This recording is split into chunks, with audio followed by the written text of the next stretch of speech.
Bahas potensi cuaca buruk pada libur tahun baru kita bahas bersama Deputi Bidang Meteorologi BMKG, Guswanto. Pak Guswanto, selamat petang. Selamat petang, Cindy. Pak Guswanto, siklon tropis Hailey kan sudah dipastikan bergeraknya semakin mendekati Australia atau menjauh di Indonesia. Tapi seberapa berpengaruh posisi siklon Hailey ini terhadap cuaca di Indonesia menjelang tahun baru? Baik, Cindy. Jadi berdasarkan pantauan BMKG, siklon tropis Hailey ini berkembang cukup pesat ya, dan dia memang menjauhi wilayah Indonesia menuju Australia. Jadi dampak yang tidak langsung dimunculkan itu adalah hujan dengan intensitas sedang hingga lebat, yaitu di Nusa Tenggara Timur. Kemudian angin kencang juga ada, masih terembas itu di Nusa Tenggara Barat dan Nusa Tenggara Timur. Sedangkan gelombang laut juga masih dia itu 1,25 sampai 2,5 meter itu terjadi di perairan selatan Yogyakarta hingga Jawa Timur, perairan selatan Pulau Bali hingga Pulau Timur, Samudra Hindia Selatan di Yogyakarta hingga NTT. Kemudian kita juga melihat ada Selat Bali, Lombok, Selat Alas bagian selatan dan Laut Sawu ya. Kemudian saya juga melihat, Cindy, tidak hanya tropical cyclone Hailey, tapi ada muncul baru bibit siklon tropis 90S yang posisinya itu kurang lebih ada di sekitar sebelah barat daya Lampung di dalam wilayah tanggung jawab Tropical Cyclone Warning Center Jakarta. Jadi ini masuk wilayah area of responsibility daripada Jakarta Tropical Cyclone Warning Center. Oke, Dan Pak. ini memiliki dampak yang lebih dekat dengan wilayah kita. Misalkan hujan intensitas sedang hingga lebat itu ada Lampung, Banten, Jakarta, Jawa Barat. Sedangkan gelombang tinggi sampai 1,25 sampai 2,5 meter ini Samudra Hindia Barat Bengkulu, Samudra Hindia Selatan Banten hingga Jawa Tengah ya. Dan termasuk Selat Sunda bagian selatan dan perairan Selat Banten hingga Jawa Tengah.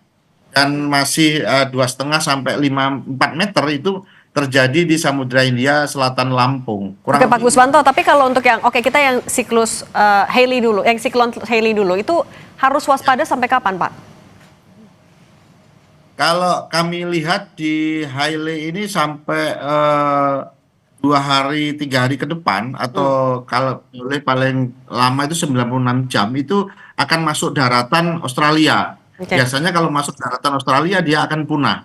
Oke, kalau yang 90S itu kan juga posisinya dekat dengan tadi Lampung dan juga Pulau Jawa. Artinya daerah-daerah yang harus waspada itu juga mana saja, Pak, dan sampai kapan?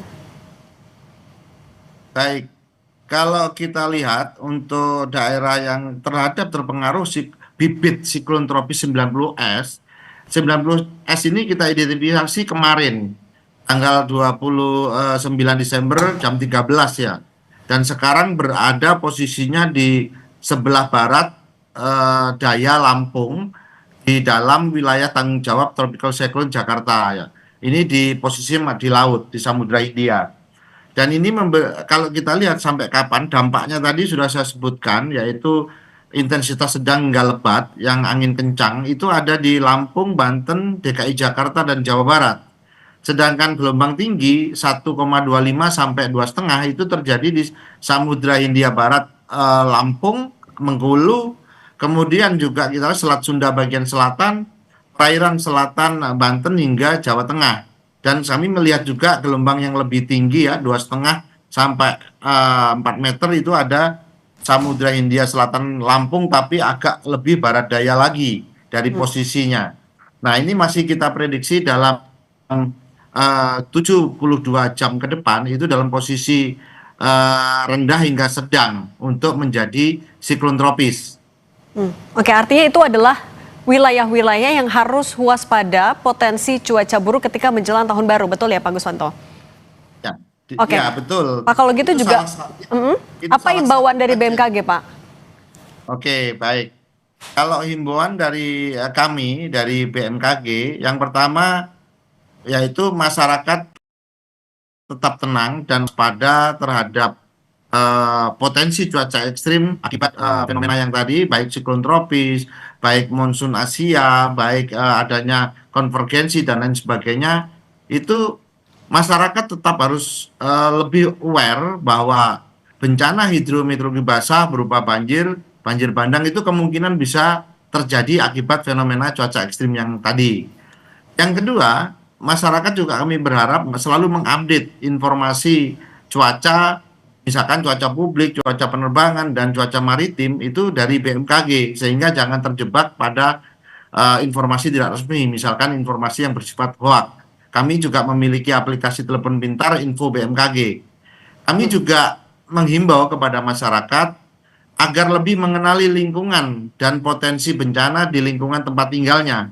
Karena salah satu upaya mitigasi yang sesungguhnya itu adalah dengan memahami cuaca dan lingkungan tempat kita tinggal, sehingga dapat mengurangi dampak daripada timbulkan akibat bencana hidrometeorologi basah. Dan yang terakhir adalah kami berharap masyarakat meningkatkan koordinasinya dengan swasta maupun pemerintah terhadap bagaimana kita untuk menghadapi puncak musim hujan yang kemungkinan dapat menimbulkan bencana hidrometeorologi basah ini. Jadi tingkat kecepatan koordinasi, tingkat daripada awareness itu kita tingkatkan. Ya. Oke, berarti tadi di wilayah Lampung, sebagian wilayah barat Pulau Jawa, Selat Bali, dan Nusa Tenggara itu yang juga masih harus waspada menjelang tahun baru. Terima kasih Pak Guswanto sudah berbagi bersama kami. Sehat selalu Pak.